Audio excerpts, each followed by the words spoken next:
ശ്രീ ഗണേഷ് കുമാറിനെ മന്ത്രിസഭയിൽ എടുക്കാനുള്ള തീരുമാനം ഇടതുമുന്നണി എടുത്തിരിക്കുകയാണ്.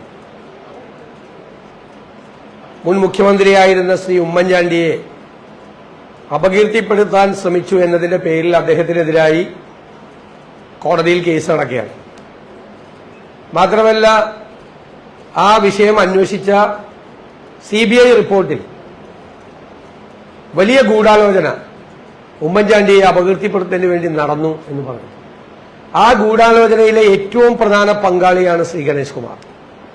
അതുകൊണ്ട് അദ്ദേഹത്തെ മന്ത്രിയാക്കാനുള്ള തീരുമാനത്തിൽ നിന്നും ഇടതുമുന്നണിയും മുഖ്യമന്ത്രിയും പിന്മാറണം എന്ന് ഞങ്ങൾ ആവശ്യപ്പെടുകയാണ്.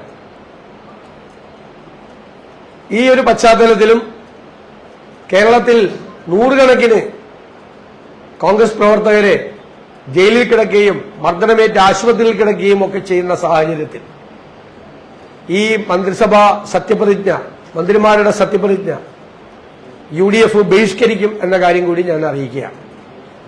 ഞങ്ങൾക്ക് ഇതുമായിട്ട് യോജിച്ചു പോകാൻ പറ്റില്ല.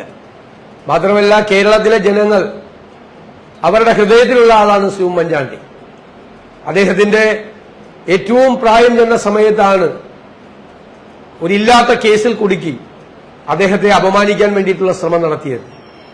ആ ശ്രമത്തിന്റെ പുറകിലുള്ള ഗൂഢാലോചനയിലെ പ്രധാന പങ്കാളിയെ മന്ത്രിയാക്കിക്കൊണ്ട് അധികാരത്തിൽ വരാൻ കഴിഞ്ഞതിന് ശ്രീ പിണറായി വിജയൻ നന്ദി പ്രകടിപ്പിക്കുകയാണ് ഇപ്പോൾ ചെയ്യുന്നത്.